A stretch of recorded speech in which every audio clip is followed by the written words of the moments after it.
Good evening, everybody. Today is Monday, October 5th, 2020. It is 7 o'clock, and this is the Moscow City Council regular meeting. And if you'd all please rise, I will lead us in the Pledge of Allegiance. I pledge allegiance to the flag of the United States of America and to the republic for which it stands, one nation, under God, indivisible, with liberty and justice for all. Okay, the first item that we have here is an Arbor Day Proclamation that I will be reading. Whereas in 1872, Julius Sterling Morton, who became the Secretary of Agriculture under President Grover Cleveland, proposed to the Nebraska Board of Agriculture that a special day be set aside for planting trees. And whereas the resulting holiday, Arbor Day, was first observed in that state with the planting of more than 1 million trees. And whereas Arbor Day is now recognized throughout the nation and the world, reminding us that one person's initiative can make a lasting and meaningful difference. And whereas the City of Moscow and the Moscow Tree Commission are committed to a community forestry program that supports a safe, healthy, and attractive urban forest. And whereas trees are a renewable resource that yield fruit and nuts for food and profit, wood for construction, fuel for warmth, paper products, and a wide variety of other goods and materials. And whereas, when properly selected, planted in the right places, and tended appropriately, trees increase property value, add beauty, enhance economic vitality of business districts, cut heating and cooling costs, and provide buffers from traffic.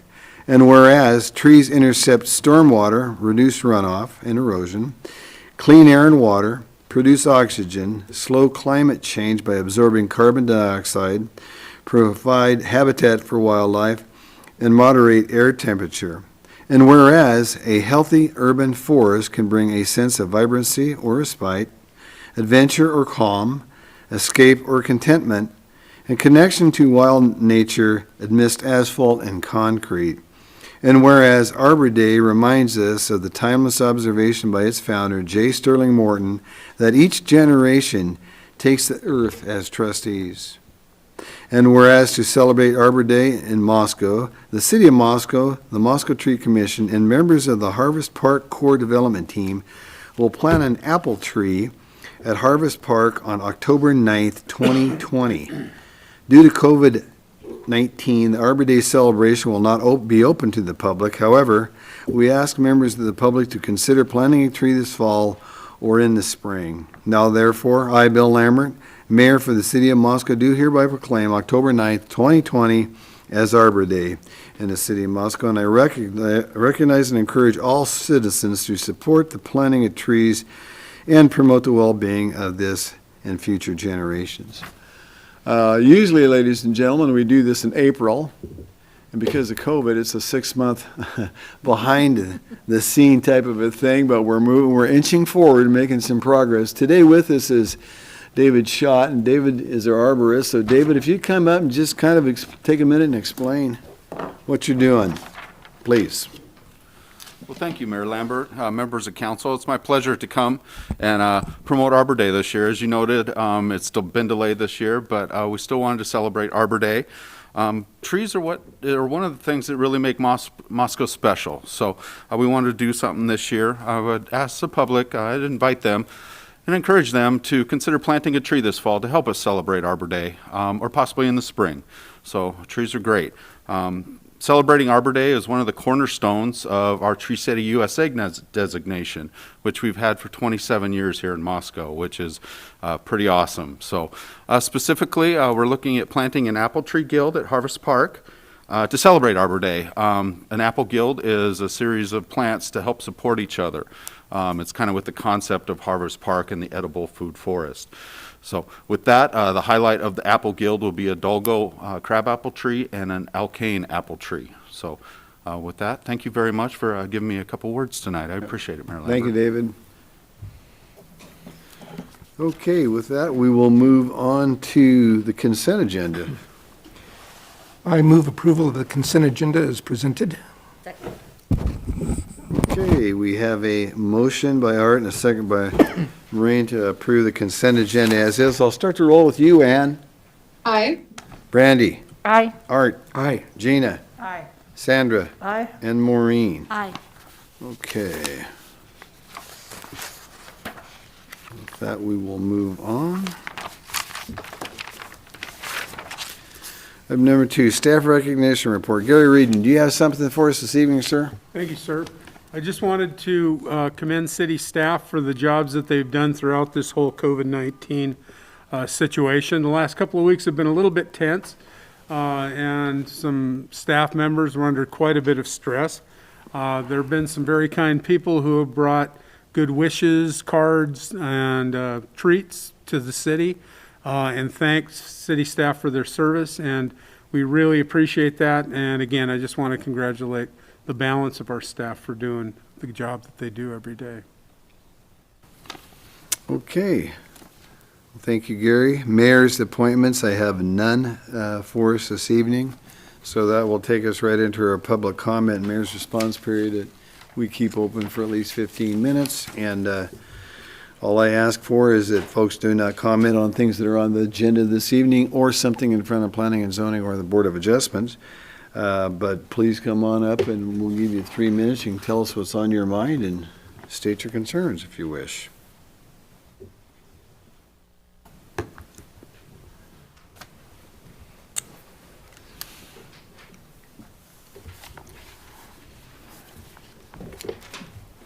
Good evening, hello. My name is Heather Stout. I live here in Moscow. Actually live south of Moscow, but I have a Moscow address. I wanted to come this evening and thank the mayor. I wanted to thank all the city council members, one, for the opportunity to speak with you tonight, but more importantly, the support. I really support your decision to extend the public health order requiring face coverings here in Moscow, Idaho. I want you all to know how much we appreciate your consistent care for the health and safety of our community. The fact that you rely on science and health department recommendations to guide your decision-making is also very reassuring. I also want to thank you all for taking into consideration the safety of our community by closing Farmers Market on Saturday, September 26, 2020. This was due to a planned demonstration that did draw many individuals, including many from outside our community, who did not comply with your public health order. Full disclosure, I'm an occasional vendor at Farmers Market, and it really is occasional. I sold a grand total of 4 times this summer, so I'm not there every week by any stretch of the imagination. All occurred before September 26th. But I want you all to know how appalled I was that a small, rowdy group of organizers, or a group of outsiders, plus a local religious organization, made such a fuss over wearing a mask. Wearing a mask is so important to protecting others, shows safety, compassion, and concern for your fellow humans. Every Saturday in Moscow, 50+ vendors show up to sell their wares at Farmers Market. For many, this is their only time to sell, as their products are perishable. It's their harvest. These vendors had to literally throw out fruits and vegetables that had been harvested due to these individuals that showed up. Thousands of dollars were lost due to armed protesters and singers. I was there. I watched it. What I'd like to know is, what is the average total sales garnished for one day at Farmers Market? I don't know that. Perhaps Amanda does. But I would like to request that the city council find that out and make sure it's read into the record. We lost thousands of dollars that day, I am sure. And what about all the sales that were lost at the brick and mortar stores and the restaurants that day? And when that dollar amount is known, I think it only appropriate to request, and I know this can't be done, but I'm going to state it anyway, that you direct your finance department to send invoices to Christ Church, invoices to Wayne Hoffman, invoices to the Idaho Freedom Foundation, to fully reimburse each and every one of those vendors that were scheduled to sell that day. It was a travesty. Again, thank you so much for your time. You guys are doing a wonderful job, and I'm very, very proud to have you all. Thank you. Thank you, Mrs. Stout.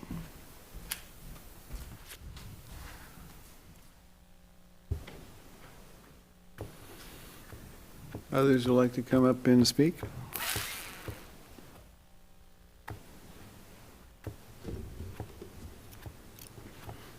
Okay, with that, we'll go on. Item number 5 this evening, we will not have. That's a Park and Rec Commission report by Dwight Curtis and Robert Cooper. They weren't quite prepared for it, so we will be hearing that in 2 weeks. So with that, we will move on to item number 6, which is a utility hearing for local highway safety improvement program, 3rd Street, Phase 1 and 2. And with us this evening, we have Nate Sir here to explain that. So Nate, if you'd like to, you have the podium, sir. Thank you, Your Honor. So we've discussed this project quite a bit in various different stages as it proceeds through the grant acquisition and the design. This is the 3rd Street Local Highway Safety Improvement Program. So what it is it will fund safety. It will allow federal safety dollars to be spent in the community of Moscow for the improvement of both pedestrian and vehicular safety along the 3rd Street corridor. This will be from Jackson to Llewellyn.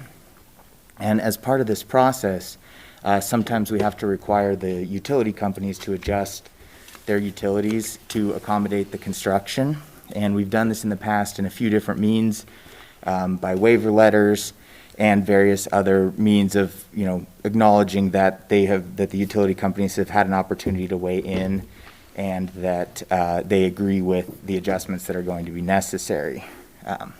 In the past, sometimes more recently, those utility waivers haven't been signed, so we're trying to switch to this utility hearing, which allows us to give them opportunity for comment and ask the council to affirm that with the construction project moving forward, that they will need to make adjustments as necessary to their utilities. So I believe we only have one representative here today from Avista. So I would Okay, well, with provide. that, I'll open the hearing in just a minute. Any questions for Nate from counselors before I open the utility hearing? And the utility hearing is kind of unique because the only people we're going to hear from is the utility people. If they're here with that, Nate, you said somebody is here from Avista. Please come on up and identify who you are, sir, and what your job with Avista is, please. Hey, good evening. My name is Daryl Haar. I'm a project coordinator with the Vista Moscow area. Working with Nate based on the franchise agreement, and my first one of these hearings. But I think we've got a couple of polls that we need to make sure that we have appropriate right-of-way or easement set out for us as we're moving back from our existing locations. But we're willing to work with the city as we have on other projects such as A Street, so to accommodate that. So I think we'll just work with them on case-by-case basis and make that work. I just wanted to. Okay. Thank you very much. Yeah, thanks for your time. You bet. Do we have a representative from Zipley here this evening? So please come forward.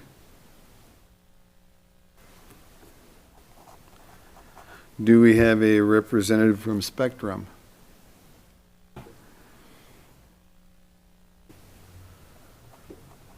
Okay. But that's kind of an interesting thing, folks, because council doesn't have to make any kind of a decision on this, which is kind of a unique circumstance that we have. And so we'll just go ahead and close out with Avista's representative in our record. Gary? And that information that was gleaned at the hearing today will be, of course, with Nate here, and it being of record, those concerns will be passed on to the project engineers, and they will work with the utilities. So, again, the mayor is exactly correct. There's no action to be taken. This is just a forum for those concerns to be aired. Okay, well, with that, we'll move on to item number 7, authorization for purchase of mask fitting machine. Do we have Brian Nickerson somewhere? There he is. Hello, Chief Nickerson. Good evening, everybody. You are on the floor, Thank sir. you. Thank you, Mayor and Council.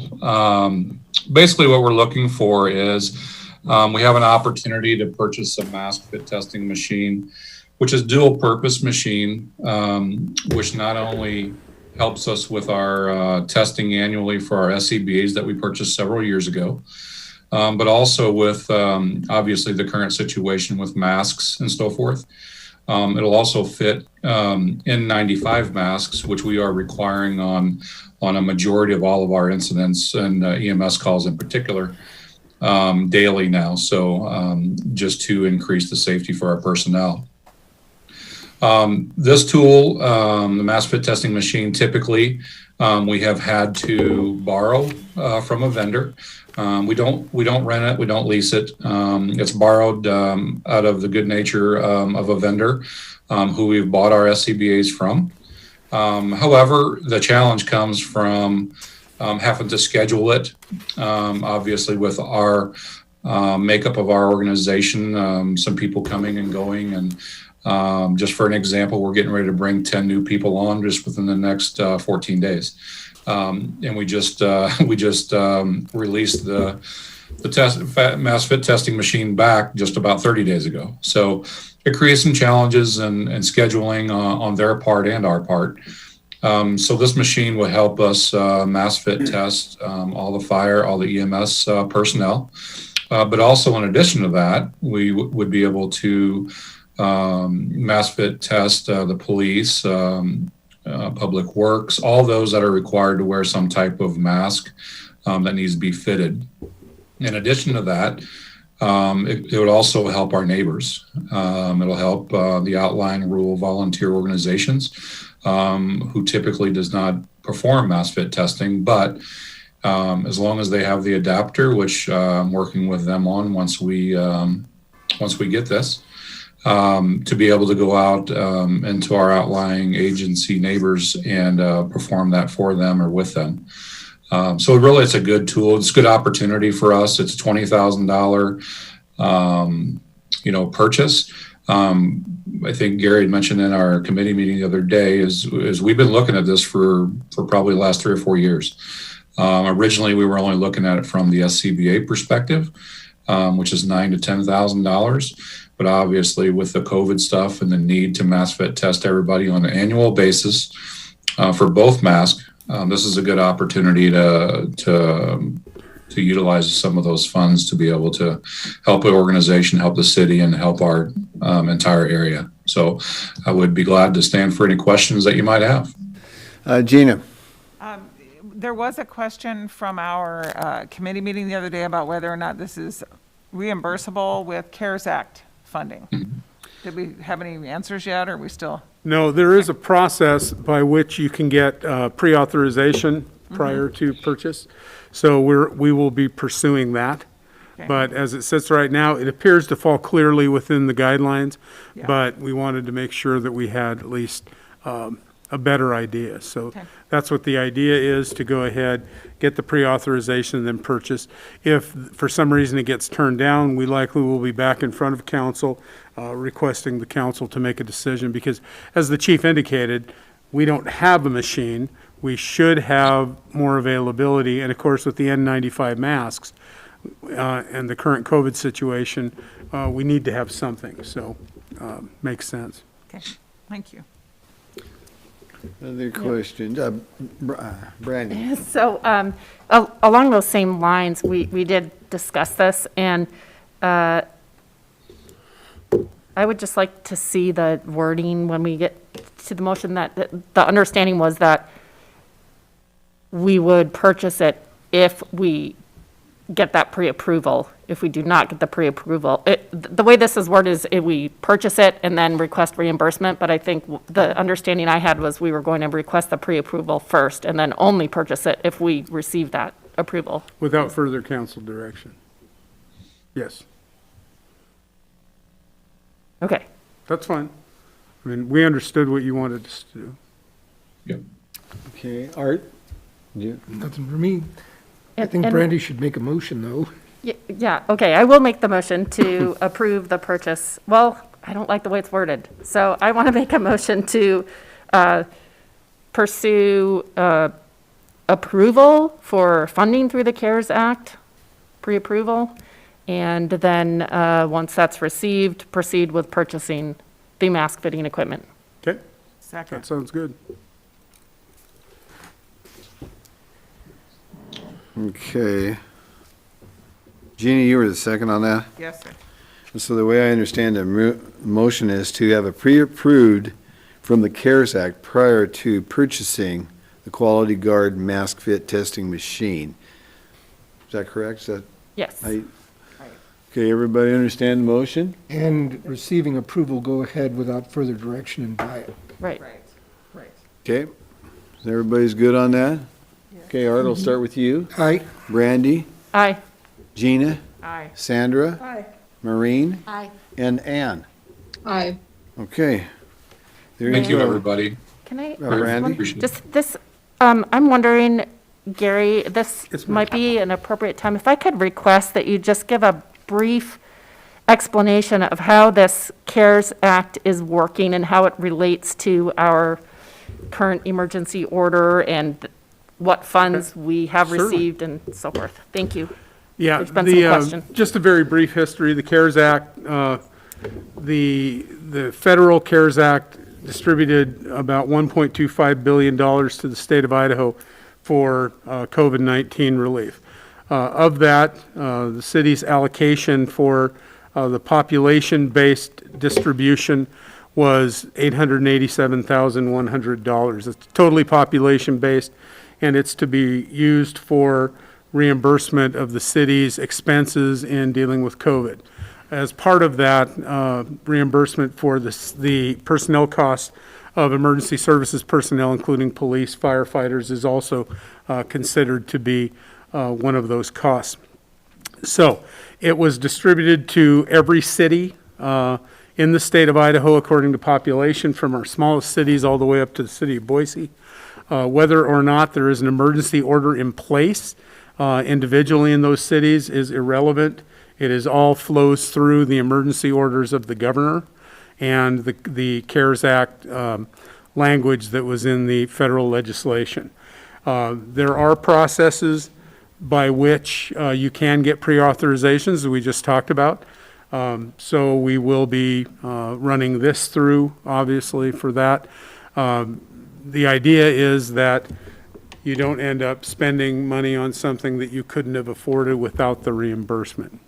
But again, I want to reiterate that there is no connection between the current emergency orders, public health emergency orders, as declared by the mayor and extended by the council. So that would come to us just by virtue of being a city in the state of Idaho. Maureen? Brian, can I ask you a question? I think that N95 masks need to be tested more often than annually, and we are now using them more often than we have in the past, so we're going to have to test them more, which is another justification for getting the machine. Is that correct? The OSHA and NFPA requires annual testing. But the concern comes from we got to maintain one style or one type of mask. That's where one of the challenges comes in, is once you're committed to that, you need to, I guess, lack of better terms, be all in for that type and that brand. We do, if we have some other concerns, we are going to consider mask fit testing more often. But right now, the requirement is once a year, which is a struggle right now, obviously, with 115 people. So, Brandy? And then just one other thing to further add on, Gary, thank you for that summary. The city, we have not actually received any of those funds yet, correct? No, Like we are accumulating them and getting the reimbursement requests ready to go.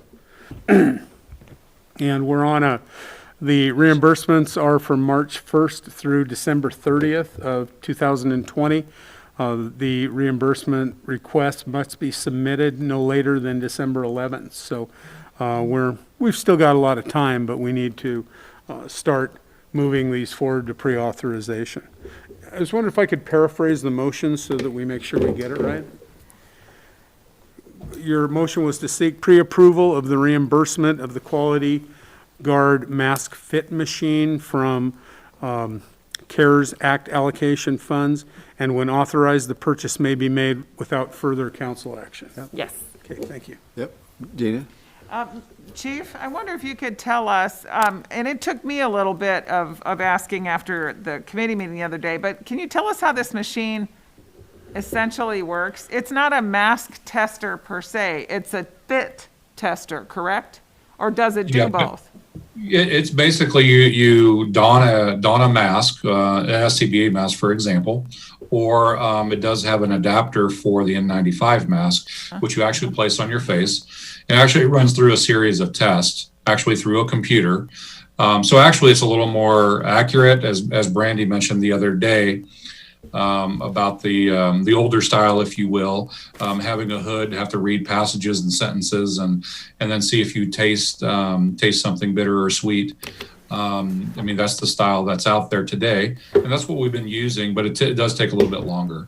So this is actually going to hopefully streamline the process, cut some time down for staff to be able to go through, the many folks that we have. So yeah, it's actually, you actually put it on and you actually, are fitted to that size, if you will, or that style. Okay. But it doesn't tell you about the, necessarily over time, the effectiveness of a mask or the other? No. Okay. No, it does not. Okay, awesome, thank you. Brandy's got another question. Well, one more thing, I think you mentioned this, Chief Nickerson, that if the fire department here had this, you may be able to loan it to other nearby districts? Yeah, we would go out with them as long as they bought an adapter. So for example, the N95 mask, they would just have to have that style. And we work with all the outlying EMS agencies day to day right now anyway. So we would just all ensure that we're on the same brand and style, so that way the fit tester could be used for that. So we would go out and partner with them, or they could come in, or either or. The SCBA testing would be the same thing. They would just have an adapter for their style of air mask or SCBAs. And we would go out and test their folks as well during one of their meeting nights or days or weekends or whatever. So we'd partner with all of them without an issue if they so choose want to participate with us. At very little cost to them. I think an adapter, I believe, I asked the gentleman a month ago, is right around $300-400 for just the adapter. So that's the only cost to them besides us going out and doing it with them. Thank you. Okay. With that, we're going to move on to item number 8, which is Palouse Basin Aquifer Committee Alternative Water Supply Management Contract. We've got Tyler Palmer with us this evening. Hello, Tyler. Tyler, how you doing? Mr. Mayor, Council, thanks for having me. Doing well. You do have the floor. Thank you, sir. As the council is aware, we've been working with the Palouse Basin Aquifer Committee, of which the city of Moscow has long been a member, in searching for an alternate water supply. An alternate water supply is going to be critical for the ongoing growth of our area. We rely solely on an aquifer system that has been declining since the area was settled. And so it's a pretty exciting time with the Palouse Basin Aquifer Committee. For many decades, a lot of research was done trying to identify potential alternatives. In 2015, there was a project that narrowed down a group of alternatives to try and identify the most feasible alternatives. And since then, PBAC identified a need to retain a consultant to help provide professional management services to further refine these alternatives, with the goal being identifying a series or an individual project that we will move forward and seek funding for, specifically with our state, with the Idaho Water Resources Board, but also looking at a number of different funding sources, including the state of Washington, potentially federal loans, et cetera. And so it's a really exciting time. It's something that has been worked on by people in this area for decades and decades and decades, and we're really at an action phase. PBAC relies on the member agencies to provide services for contracts. PBAC has a very small staff. We have one technical advisor and one executive director. And so the different participating entities assist PBAC with contract administration of this sort. And so PBAC had requested that the city of Moscow provide administrative services for a consultant agreement, including putting out requests for proposals, and then the subsequent awarding and management of a contract. This was brought before the Administrative Committee on March 9th. And the Administrative Committee unanimously placed on the consent agenda, expressed unanimous support and placed on the consent agenda for City Council, us administering the RFP process for PBAC. Due to some administrative oversight, it actually didn't make it onto the council's consent agenda. And so we had proceeded through PBAC to put out an RFP, and PBAC ultimately selected Alta, which is a firm here in Moscow, to conduct this work. And the city has received the funds from PBAC for administration of this contract. So what we have before the council tonight, the proposed action to approve the financial agreement between the Palouse Basin Aquifer Committee and the City of Moscow, and to approve the professional services agreement between the City of Moscow and Alta Science and Engineering, or take whatever action the council deems appropriate. So with that, I'd be happy to stand for any questions you might have. Questions for Tyler? Okay, I guess nobody's got any questions on it, but one thing I will ask is there anybody from the public who would like to comment on this that's out in our audience tonight?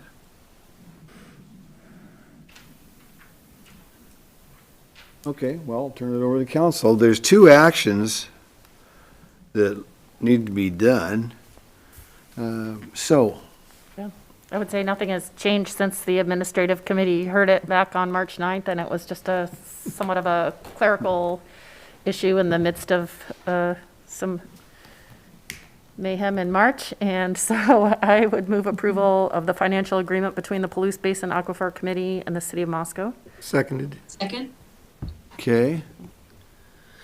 Okay, we got a motion by Brandy and a second by Art to approve the financial agreement between the Palouse Basin Aquifer Committee and the City of Moscow. I'll start the roll with you, Ann. Aye. Maureen. Aye. Sandra. Aye. Gina. Aye. Art. Aye. And Brandy. Aye. Okay, that was action number one, item number one. Well, I'd move to approve the professional services agreement between the City of Moscow and Alta Science and Engineering. Second? Is that you, Gina? Yes, sir. Okay, we have a motion by Art and a second by Gina to approve the professional service agreement between the City of Moscow and Ultra Science and Engineering. I will start the roll with Brandy, Aye. Sandra, Aye. Maureen, Aye. Gina, Aye. Arthur, Aye. and Ann. Aye. Okay. All right, so the contract is approved. Well, that's the end of our meeting, but we do have reports for folks, so I'm going to start. Ann, I'm going to start with you. You got any reports for us tonight? No, all of my meetings are in the next couple weeks. Okay. How about you, Brandy? The Moscow Urban Renewal Agency met, and with exciting news, which is starting to move forward with exploring the possibility of establishing that southeast district that we've been all hoping for. Now with the announcement that Schweitzer has obtained that property in that area for their expansion, time to kind of now start defining those boundaries and move forward with that. So Bill Belknap, the director, is on that with our excited approval. Okay. Art, how about you?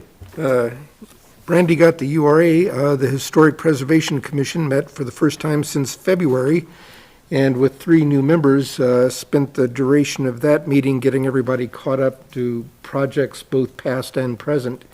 And they'll be moving on with something more, with more traction next time around.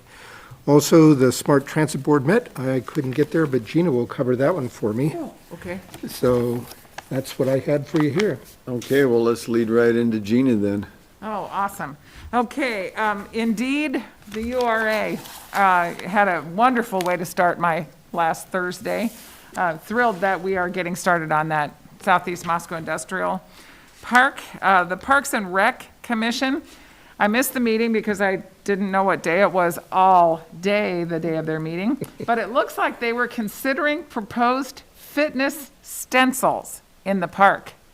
So that's kind of cool. And I don't know anything more about it, so I won't steal any of their thunder for 2 weeks from now, but that's kind of exciting. The Fair and Affordable Housing Commission finalized work on their response to the housing study from PEP. We had a big COVID pause in the middle of that. And they're looking at ways to gather citizen data that isn't necessarily survey work, and ways that it can be as valid and as effective as they need it to be. It was just a fascinating discussion. Smart Transit Board met, and I want to say they're moving forward slowly with establishing the third route that would take in the south of Moscow and down where the Grove is and such. We had the Smart Transit Director's 6-month evaluation. We're all kind of blown away that he's been here 6 months. He says it feels like 6 years. But we're keeping him, so we're happy, and he's doing a great job. And that's all I have for you, sir.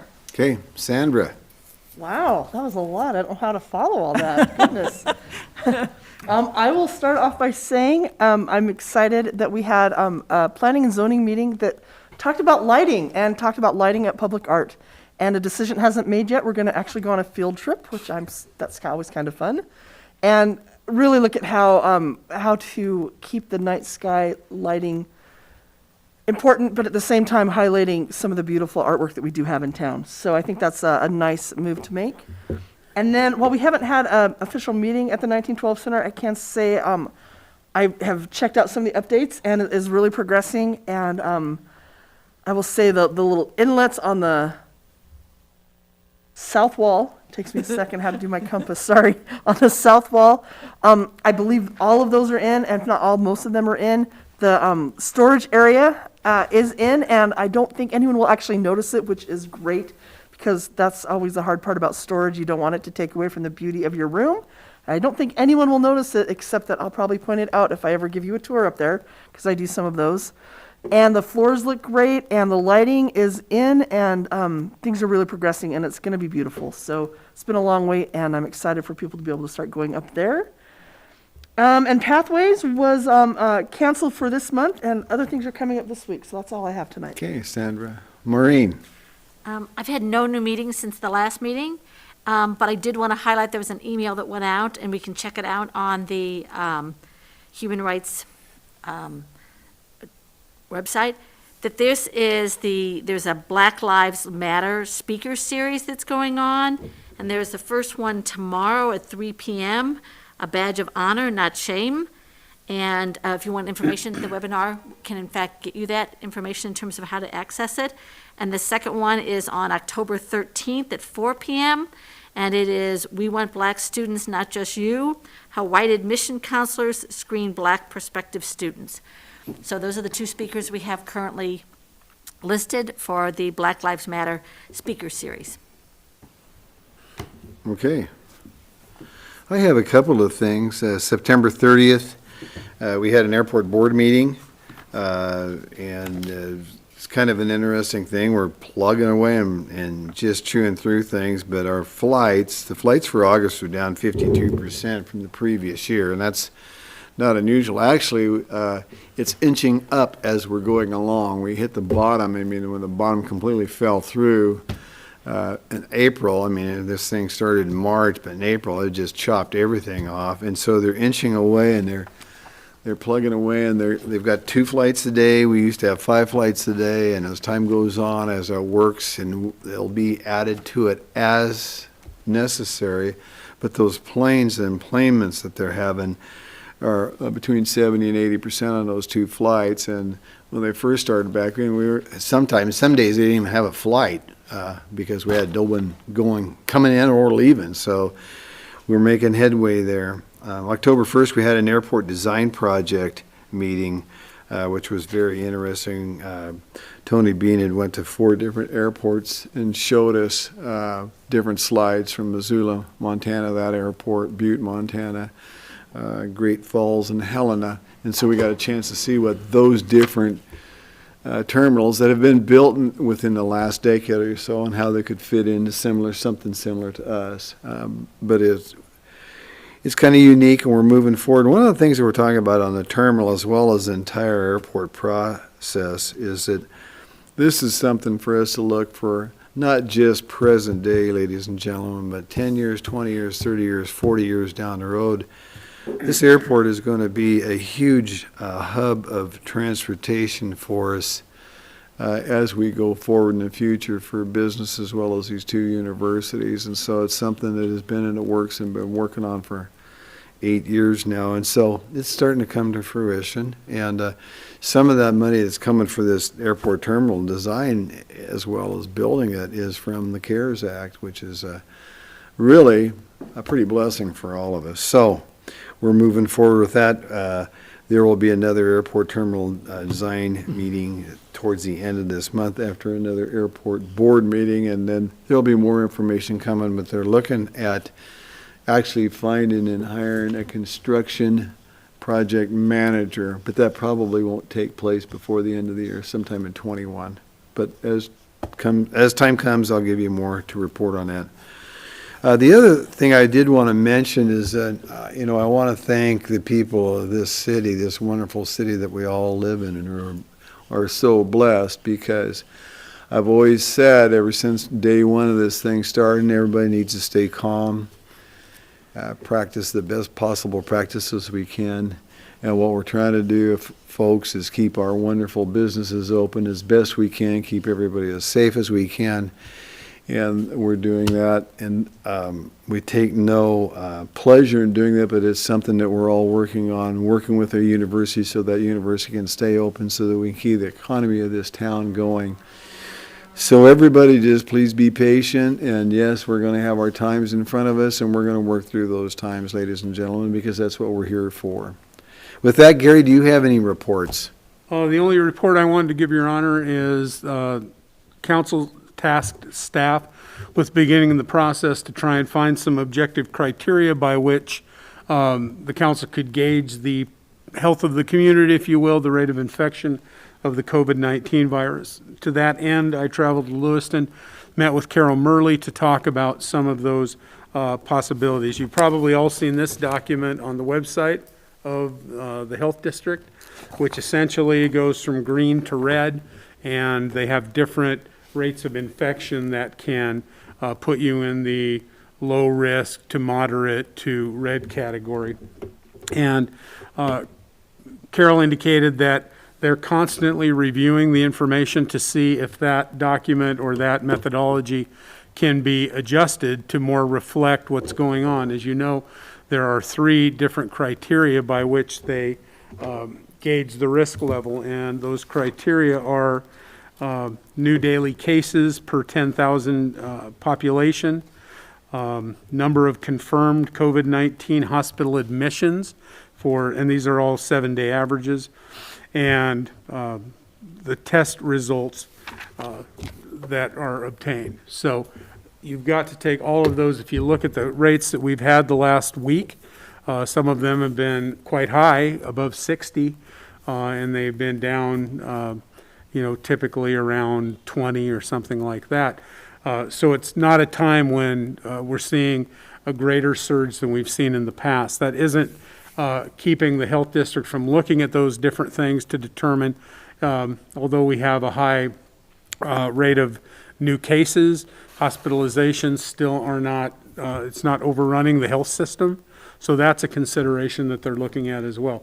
So I just wanted to show the council or explain to the council that it's not as simple as just saying, okay, if it's 10 cases and everything above that, you wear masks, everything below that, you don't. It's not as simple as that. So, but they are working on it. We'll keep abreast of that and keep the council informed. As soon as we have more information, we'll come back. And I know the council is very interested in having those objective measures so that you can say, okay, as soon as we get here, then we can go back to some other semblance of normal. So that's all my report tonight. Thank you very much, Gary, for that report.